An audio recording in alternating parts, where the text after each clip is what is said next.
dahil nga may birthday ngayon, tayo na ang nag-set up upang makatipid.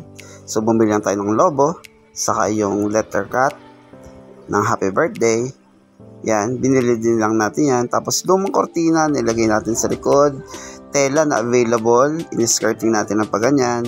Siyempre nagpalobo tayo ng lobo na may tangkay para maging ingrande ang birthday celebration. At hindi mawawala ang pangmalakasang coffee jelly. Ituturo ko sa inyo ngayon kung paano gumawa ng masarap at creamy na coffee jelly. Kagaya nito. Bali ito ay 4 na pack ng gelatin na clear, nilagyan ng 25 grams na kape at minix together, pinakuluan para maging ganyan na jelly. After nyan, in-slice lang natin ng maliliit, in-slice ng in-slice.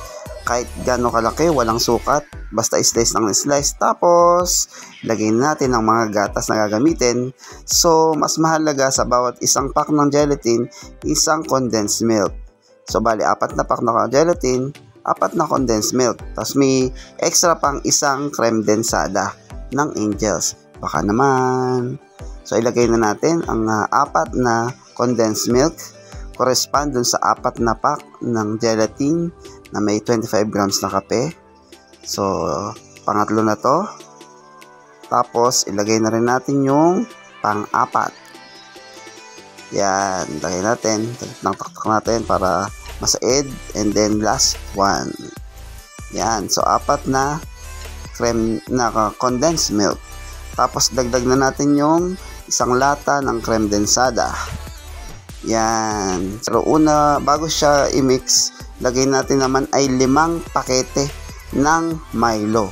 So isang pakete ng Milo, isang condensed milk, isang pack ng gulaman. So, yun yung ratio.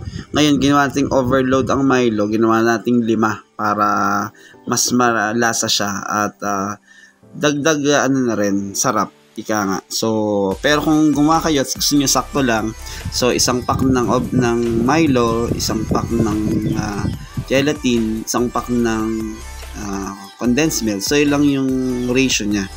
So, ginawa natin siyang Milo overload kasi 5 Milo yung nilagay natin.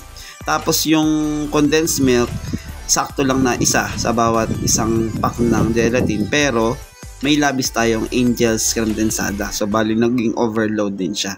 So, i-mix lang to together hanggang sa maganda na yung itsura niya at well mixed na siya bago natin ilagay sa ating lalagyan, which is dun sa plastic na lang ng yelo para tipid na rin sa space.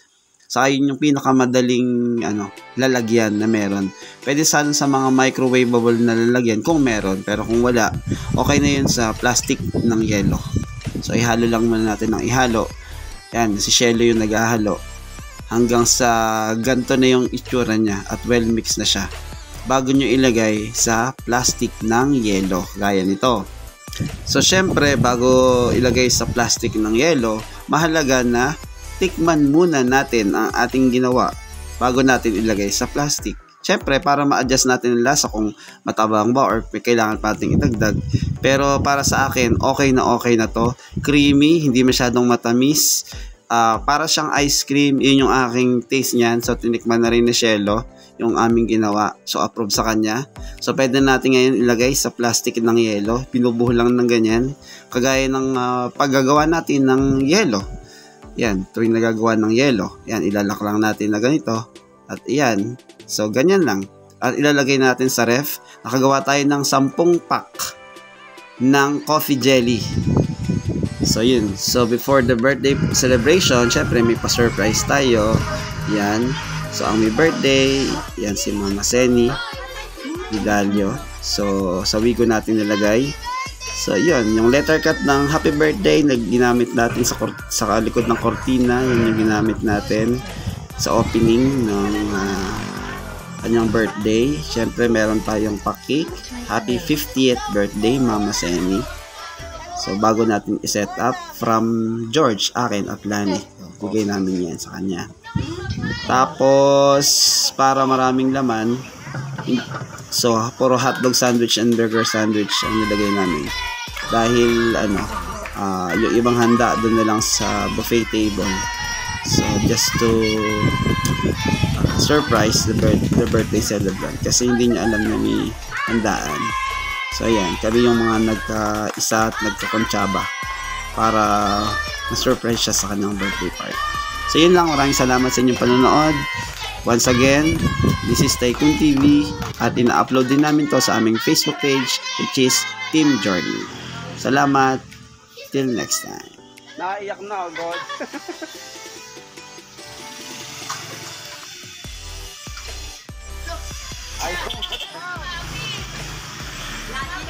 Yun! Happy birthday! Okay na na.